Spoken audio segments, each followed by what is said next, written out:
Et salut à toi, bienvenue dans cette nouvelle vidéo. Aujourd'hui, suite du chantier, suite de la chambre. Pour rappel, c'est le deuxième appartement que je refais, c'est le nouveau chantier. Donc j'avais commencé sur la dernière vidéo à détapisser la chambre, à préparer pour la peinture. Dans cet épisode, on va faire le ratissage. Je vais te montrer comment je fais un ratissage. Tu verras, c'est pas très compliqué et par contre, ça donne un résultat qui est absolument superbe. C'est particulièrement important quand on est en rénovation, surtout que là, le mur était pas super propre puisque j'ai détapissé et souvent quand il y a du papier peint, dessous, c'est pas absolument nickel. Donc on va ratisser, je vais te montrer comment je fais, tu verras, c'est vraiment pas compliqué. Pour rappel, à la fin du précédent épisode, on avait fini de préparer les tuyaux, donc on va reprendre exactement là où on s'est arrêté, et ensuite on va ratisser, puis on va préparer pour la peinture. Alors initialement, je voulais faire une seule vidéo avec le ratissage, la peinture, le parquet, en gros jusqu'à la fin de la chambre, sauf que ça aurait fait une vidéo beaucoup trop longue, donc là je vais la couper en deux, donc ça fera deux petites vidéos de 10-15 minutes. Voilà, j'ai préféré faire ça plutôt que d'avoir une vidéo d'une demi-heure. Donc tu vas voir cet épisode cette semaine, et puis la suite la semaine prochaine. Voilà, c'est parti, on reprend exactement là où on s'était arrêté la dernière fois.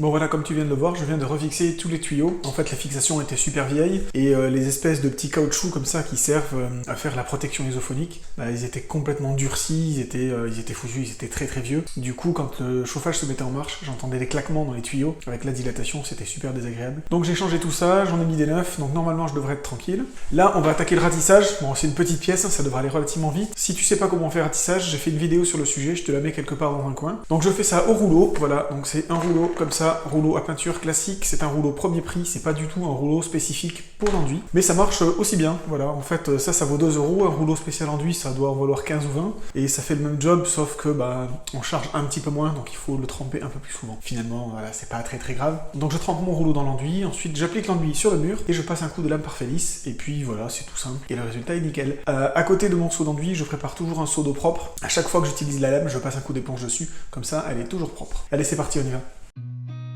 I've seen a lot of change, been through a lot of pain. Some things are not the same as they were a year ago, but all will be okay. I move on each and every day. The past is where it stays, way back a year ago.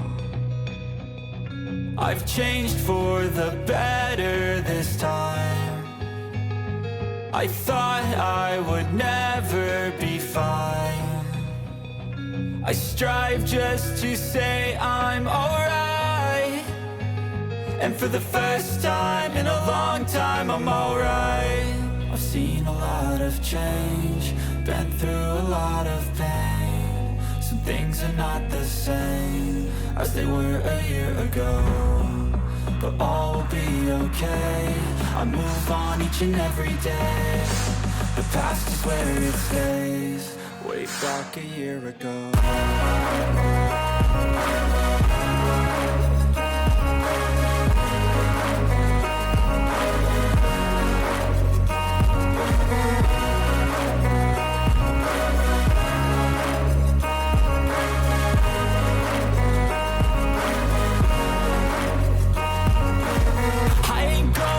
I'm not falling, I'll push all my chips and call all in. I'll bet on myself, you keep stalling. I hear destiny and it's calling. I'll keep my head up high through the downs and lows, and where I'll go in life, still nobody knows, but I'ma choose what's right and take what comes and goes, and ain't no one. Alors il est important que le mur ne soit pas absorbant. Idéalement, on peut le peindre. Là, c'était pas du tout absorbant, donc c'était pas un souci. Si jamais le mur boit trop l'humidité de l'enduit, ça va pas bien tenir et ça va pas être génial. Le radiateur que vous voyez sur le côté va être changé. Je l'avais pas démonté avant parce que les travaux se sont faits en hiver, j'avais besoin du chauffage. Mais après, je l'ai démonté, je l'ai changé et tu verras ça dans une prochaine vidéo.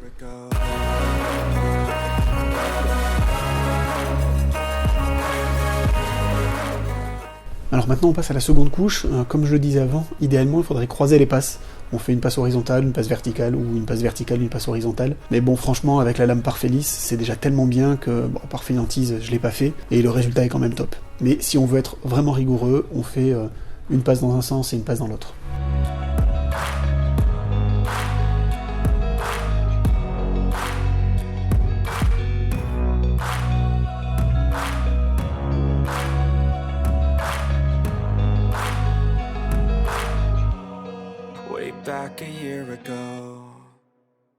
Voilà, donc le ratissage est terminé dans toute la pièce, donc c'est plutôt pas mal. Bien sûr, avant de pouvoir mettre en peinture, il va falloir poncer. Donc je vais faire ça avec la ponceuse girafe. Dans les coins, je vais le faire à la main, parce que j'ai pas encore reçu ma toute nouvelle ponceuse. Je vais recevoir une nouvelle ponceuse, la Mirka Deros, qui est vraiment super bien. Donc je l'ai pas encore reçue, donc je vais faire ça à la main. Mais juste avant, je vais m'occuper des prises de courant. Je sais pas si tu as vu, les prises de courant, elles sont vieilles, elles sont toutes abîmées. Alors il n'y a pas la terre sur ces prises-là, ce qui est pas trop grave, parce que de toute façon, dans des chambres, en général, on ne branche pas d'équipement qui nécessite la terre. Ça va être un réveil, ça va être parfois une télévision. Donc même si aujourd'hui dans les nouvelles installations on a la terre partout, c'est ce que j'ai fait dans l'autre appartement dans les précédentes vidéos. Donc là je vais pas réhabiliter intégralement l'installation électrique, je vais laisser comme ça.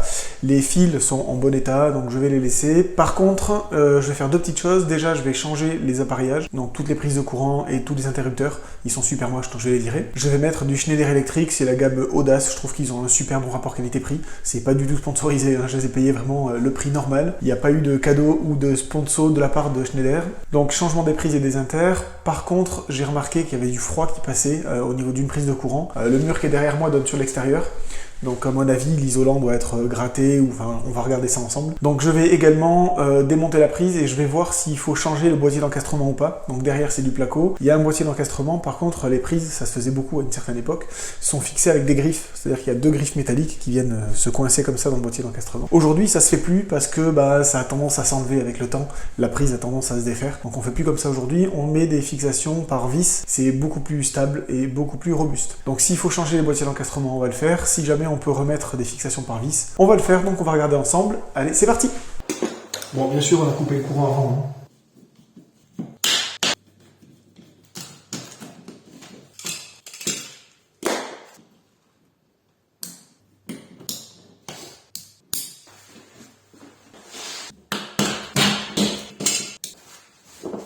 Bon, mais comme tu l'as vu, hein, c'est des vieilles installations, c'est d'époque, donc c'est pas du tout les mêmes normes qu'aujourd'hui. Donc là, j'ai démonté les trois prises. Ce que j'ai fait, c'est que j'ai mis des petits wagous pour sécuriser le truc. Comme ça, je peux remettre le courant et je peux réutiliser les prises de courant dans l'appartement. Bien entendu, quand on intervient sur l'installation électrique, on coupe le courant. Toujours, toujours, toujours. Donc, j'ai coupé le courant, je suis intervenu sur les prises, j'ai mis des petits wagous au bout des fils et je vais pouvoir remettre sous tension, comme ça me permet de continuer de travailler dans l'appartement. À l'époque, la préoccupation, c'était pas forcément la sécurité, ou en tout cas, les normes n'étaient pas du tout les mêmes qu'aujourd'hui. Donc tu vas voir ça, en fait, les fils sont pas du tout gainés, en fait, ils le sont, mais pas partout. Je pense que le placo qui est derrière moi a été rajouté plusieurs années après que le bâtiment a été construit, et du coup, les prises initialement étaient dans le mur qui est derrière le placo. Il n'y a pas de connexion, donc je pense qu'ils ont changé complètement les fils. Enfin bon, je sais pas trop comment ils ont fait, mais toujours est-il qu'il n'y a pas de gaine de protection. Donc je vais rajouter une gaine, et puis tu vas voir, en fait, l'isolant est complètement percé jusqu'au mur. Il y a 10 cm d'isolant, et les 10 cm sont complètement percés.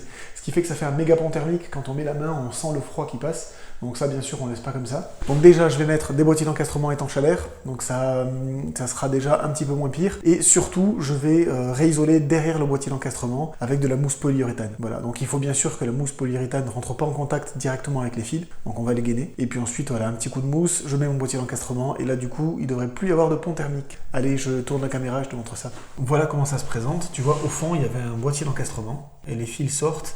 Et l'isolant, il est percé, mais vraiment sur toute la profondeur. Donc là, on voit le mur en béton qui est derrière. Donc ça, je ne vais pas laisser comme ça. Je vais mettre mon boîtier d'encastrement qui va venir ici. Et derrière, je vais réinjecter de la mousse polyuréthane, en ayant protégé au préalable les câbles qui sont là, bien sûr. Voilà, allez, c'est parti.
Avant de peindre, c'est vraiment super important de bien nettoyer et de bien enlever toute la poussière.